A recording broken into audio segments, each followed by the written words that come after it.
In this video, I'm going to be talking about healing dimensions, the 3 dimensions of healing. But another way to think of this is healing profiles.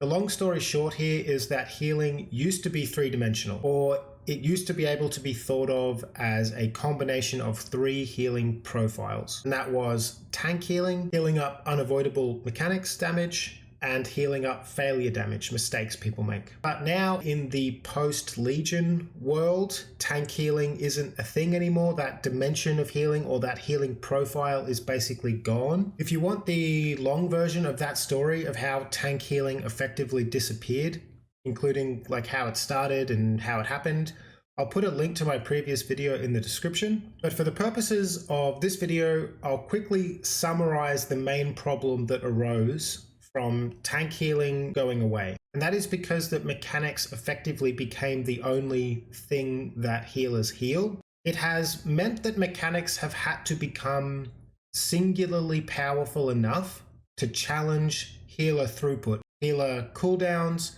healer mana bars, healer decision making, everything. So mechanics became giga powerful and dangerous, and we ended up in a situation like we have now in Dragonflight, in Throne of the Tides, where a damage over time mechanic 2-ticks people to death from 100% health. We also now have raids with overly complex dispel mechanics and health bars permanently yo-yoing up and down in those raids because they have to, because there is nothing else for healers to heal or do except heal up mechanic damage, either the unavoidable mechanic damage or the damage people take from failing mechanics. And so Blizzard has had to design raid mechanics, for example, in Mythic raids with the best players in the world, knowing that the 4 healers in the group are going to spend 1 million mana over the course of a boss fight, maybe even more than that, maybe even actually more like double that, depending on how much mana they have returned to them through various mechanics. They're also going to be using,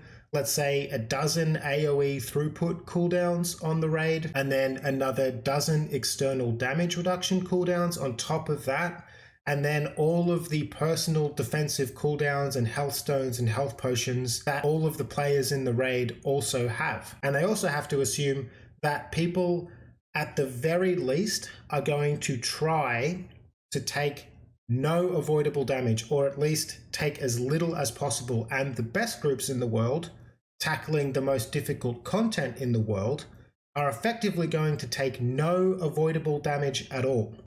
And that is the kind of crux of the problem, I would say, that the healing role as a whole faces in Dragonflight.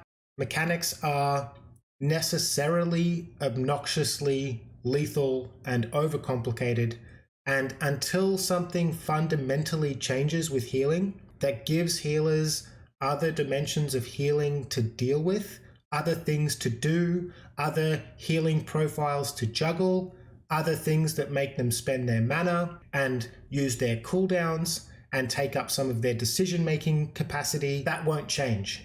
I'm going to jump into some of the problems as I see them that have arisen from this sort of shift, or the narrowing of healing down into like a one-dimensional role, basically. But before I do that, I want to quickly reiterate what I said in my previous video, and that is that I'm doing a lot of complaining and pointing at the problem as I see it, being that healers no longer have to deal with tank healing. But that doesn't mean that I think that we should return to tank healing. I think tanking as a role is far more enjoyable when they are responsible for their own survivability and they have the autonomy to have effectively complete control over their health bar. I think it makes tanking as a role much more effective. I also think it wouldn't really fix the problem. If healers became responsible again for keeping tanks alive, it kind of begs the question of what tanks would do. We would effectively just be transferring the problem. So I don't really know what has to be changed.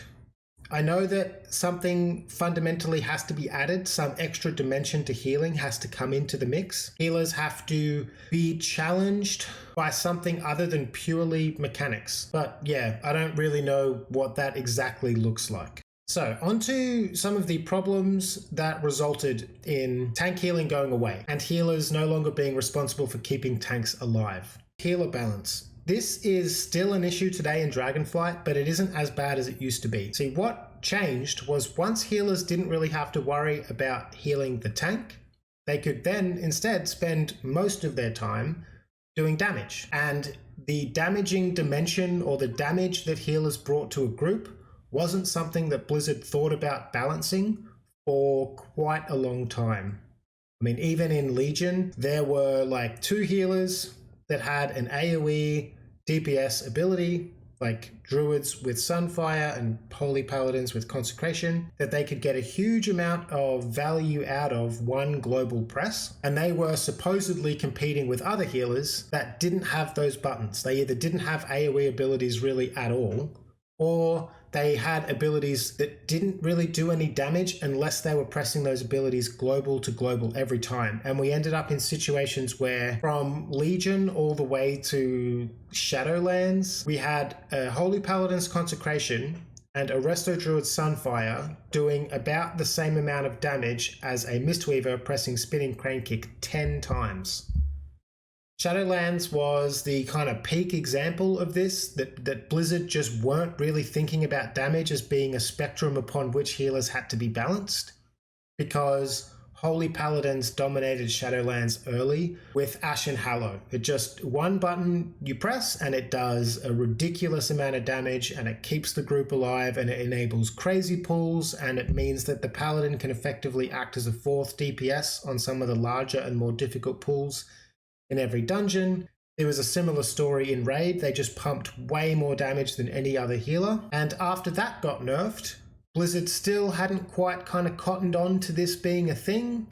So next up was effectively priests, Kyrian priests with Boon of the Ascended, that got buffed, but also fell into the same kind of trap of balance where priests just, especially like later Shadowlands, like Season 4, Holy Priests just did way more damage than any other healer. And even though Blizzard had done a pretty good job of making all healers capable of healing effectively all content, they had not at all done a good job of making sure that any of the healers you could bring to a group could also bring roughly the same amount of damage. Balance has gotten much better since then. I would say in Dragonflight at the moment, especially the later, like Season 3, likely going into Season 4, about half of the healers are damage balanced and half of them aren't. But it's better than it has been in the past. The other, I would say, kind of unforeseen problem that arose from like healers doing damage and damage being a large part of their toolkit now is that the user interface became quite a big barrier to entry. See, the game, from a very like basic ground level new player sort of stance, the game really is about like selecting a target and then pushing a button on your action bar. Now, I think most of the people watching this video don't really play like that anymore. DPS definitely still do, but I would say almost no healers play like this anymore. But way back in the day, let's say like early World of Warcraft, that was effectively how healers played. You targeted a raid frame or a party frame, and then you cast a spell with your action bar. But like I said, healers just don't play like that anymore for the most part. Or if they do so with a lot of other factors involved.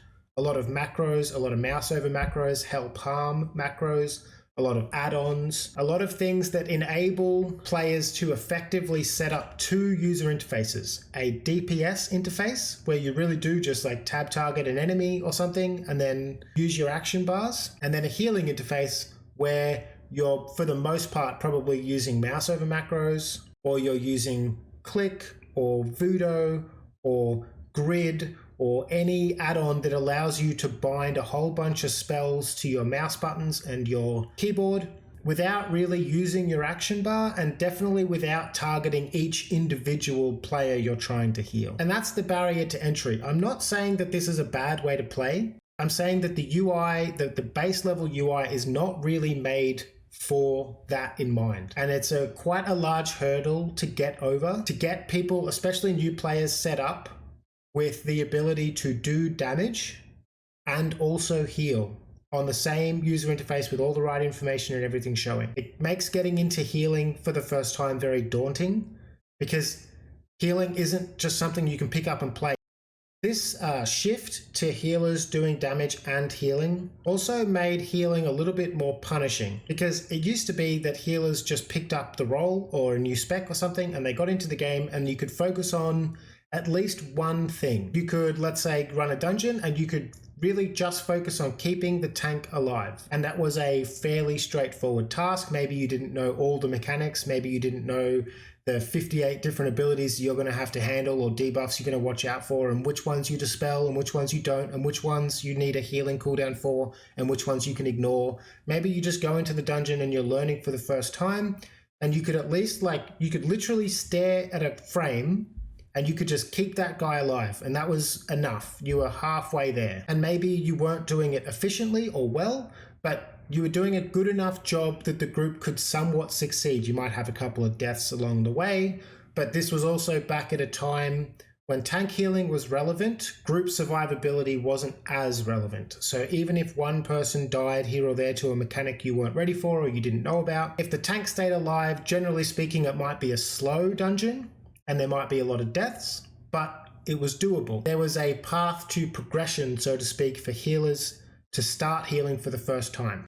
But today, healing is effectively binary. Healers either heal a mechanic or they don't, right? It's 50-50 effectively. There isn't a whole spectrum to difficulty. Along with that, healing became more stressful. This is like tangential to healing becoming more punishing, because healing now revolving around purely responding to mechanics has made healing really become an issue of responding quickly to mechanics and responding appropriately to mechanics, pressing the right button at the right time. And much of the difficulty from doing that comes from mechanics happening at randomized times or on randomized targets, which has turned healing gameplay into a second by second endeavor, a global by global thing, rather than what used to be something that kind of had a bit of a flow to it, where a DPS player can, let's say, blast their way through a key, and in many cases can play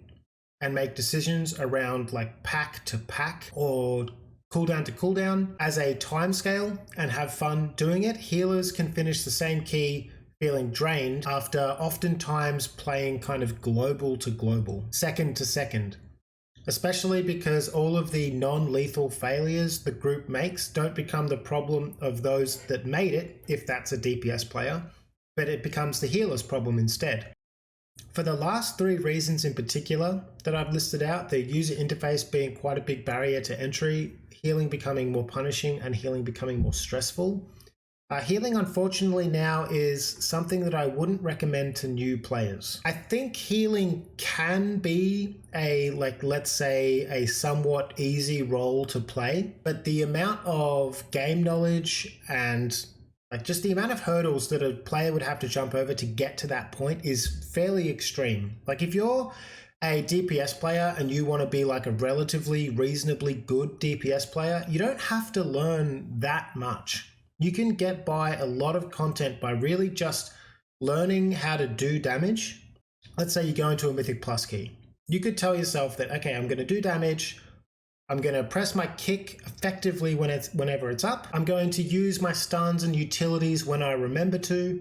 And when everybody else presses all their big buttons and does a whole bunch of damage, or I see 3 or 4 packs come together and I know everyone's about to blast, I press my cooldowns at the same time. And that will get you most of the way there. That will get you easily portals done. That'll get you Keystone Hero. That'll be enough knowledge and gameplay acumen, I guess, to get, let's say, 80% of the way there to being an excellent DPS player. Now, to get to the same kind of level as a healer is not even close. First of all, you can't really do it with the base user interface. You need at least half a dozen add-ons, and you're probably looking at a fully customized user interface. There are whole mechanics and many different aspects of healing that, unless you have customized your UI, you just won't even see, let alone know how to respond to. So that's the first thing. The second is the amount of game knowledge you need is also extreme. I don't think I mentioned it just then talking about the DPS, but let's say you make a mental note, you put your health bar right in the middle of your screen and you say, look, whenever I drop below 50% health or something, I press my defensive button. Again, that will be enough to get you most of the way there to being a pretty good DPS. At least, like, let's say portal's done. But as a healer, that isn't enough. You pressing a defensive when your health gets low is nowhere near enough to get to that kind of point that a DPS can by doing the same.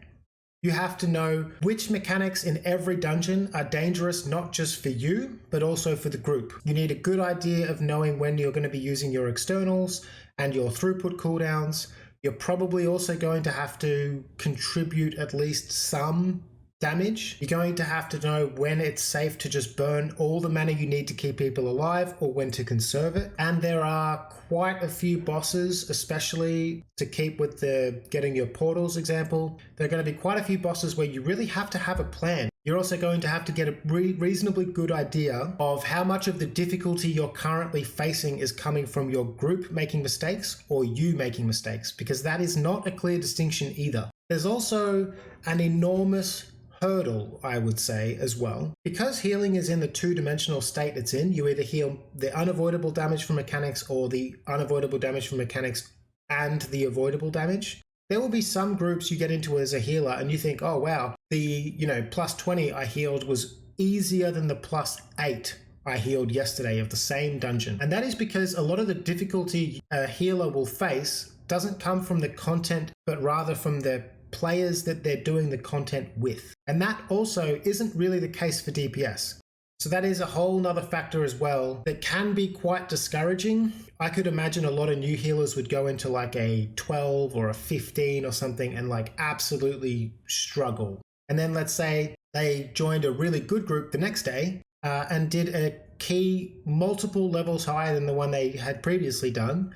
And they did nothing. They spent the entire key just doing damage because the difficulty aspect of other people making failures wasn't there. And for new players especially, it's going to be a very difficult thing to figure out exactly where that line is.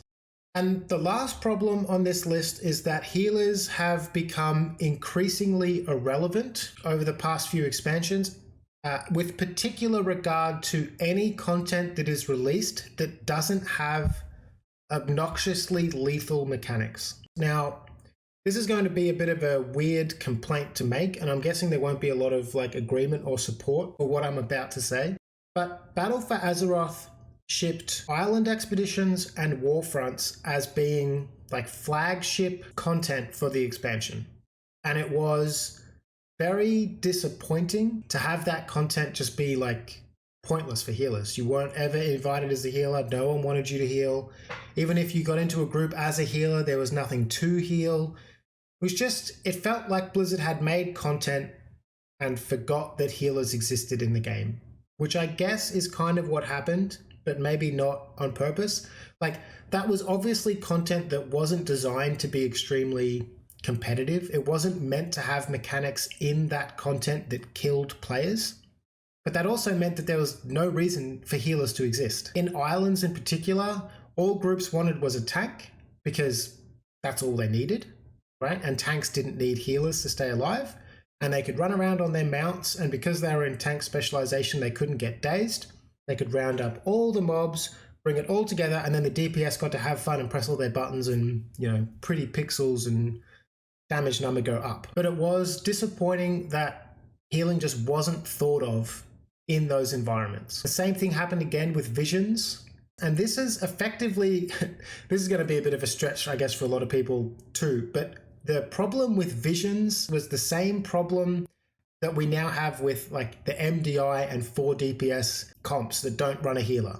And the same problem with some of the highest keys right now in Dragonflight with like 31 and 32 keys being timed without a healer as well. And that is because visions were designed around making a mistake effectively killed you. It either actually did kill you or drained all your sanity, so you pretty much died anyway. And there was nothing a healer could do to stop that.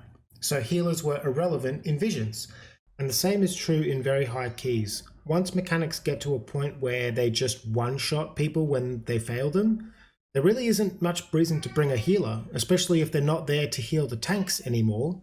And if the group is playing well enough that they are taking or avoiding all of the damage possible, then what exactly is the healer there for? Especially in, like, you could think about it as being content, like, okay, a healer is required in a Mythic Plus key because they have to heal all of the mechanics damage that doesn't one-shot the players in the group. But what happens when there are whole sections of dungeons being designed without any of those mechanics in them? Like all of the mechanics prior to the first boss, and including the first boss in Blackrook Hold and Atal Dazar, and a bunch of other keys where mechanics either kill players or can be completely avoided. And in those scenarios, healers are just not necessary. So the question is, in what ways do Blizzard need to bring back more sustained healing profiles to the game? How can more depth be added to the healing role that can then facilitate mechanics taking a bit of a backseat, or at least not being so omnipotent and omnipresent in modern World of Warcraft? I'm not really sure what that answer is, but hopefully this video adds to the discussion.